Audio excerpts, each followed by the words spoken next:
Hello everyone! Mr. Smee here wishing you a Happy New Year. Now, you might be thinking why I'm saying this in the middle of February, but today is a really important date for a lot of people around the world.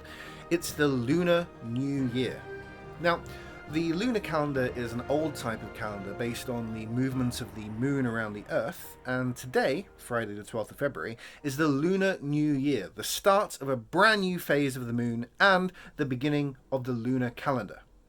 Now, you might have heard people saying that it's Chinese New Year, and that's a popular thing to call it, but it's not exactly true. Lots of different countries in East Asia celebrate Lunar New Year. China is just the biggest country that celebrates it.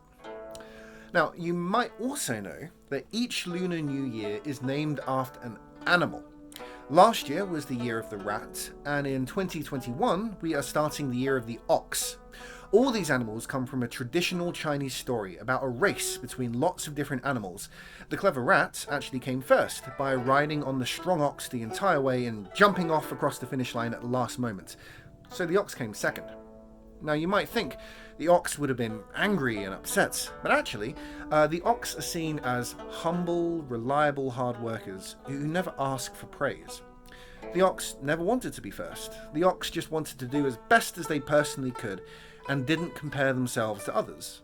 The ox was humble, so didn't mind that the rat came first.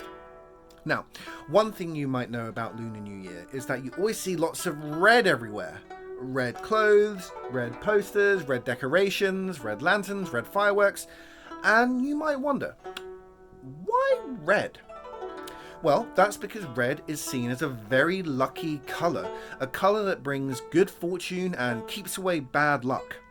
That's because of traditional Chinese myth. Long ago, people of a little village did not welcome and celebrate Lunar New Year. In fact, they were afraid of it because of something terrible that happened every year.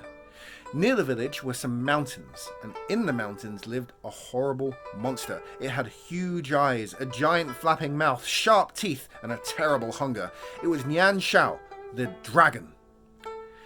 Every Lunar New Year, it would come down from the mountain to attack the village, eating their farm animals and destroying houses. The people were terrified. People tried to fight Nian Shao off, but they could never win. Then one year, the villagers realized something. Nian Shao never attacked any houses that were painted red. They thought, that's funny. I wonder...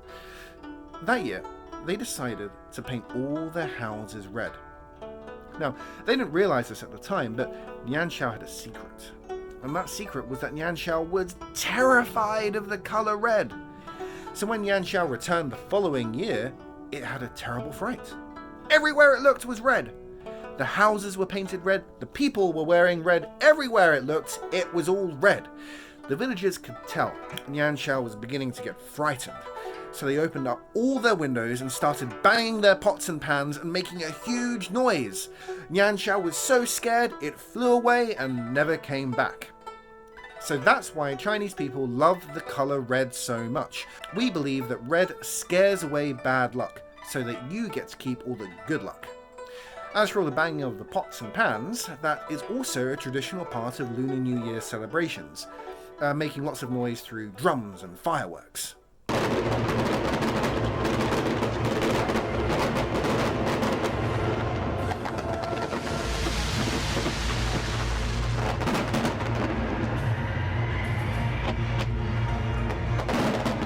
If you're familiar with the traditional dragon dances, like the one we see here, these dances are based on that myth of Nian Shao coming down and being chased away by lots of banging of drums.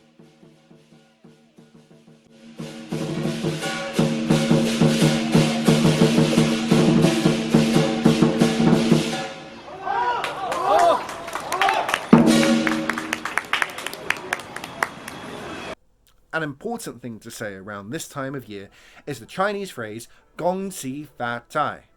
You might think it means Happy New Year, but it actually means wishing you prosperity, which really means that you hope the other person is healthy and happy in their life. Now, every year there's a big celebration on Chinese television for Lunar New Year. It's actually the most watched TV program in the world. It's a big celebration of art, music, and dancing, and I'm going to leave you with a little clip from it. So, I hope you have a wonderful day and a wonderful weekend. Why not eat some East Asian food to celebrate? That's what I'm going to be doing. Sharing food with your family and loved ones is a really important part of celebrating Lunar New Year. So, enjoy the show, and one last time, Gong Si Fa Chai!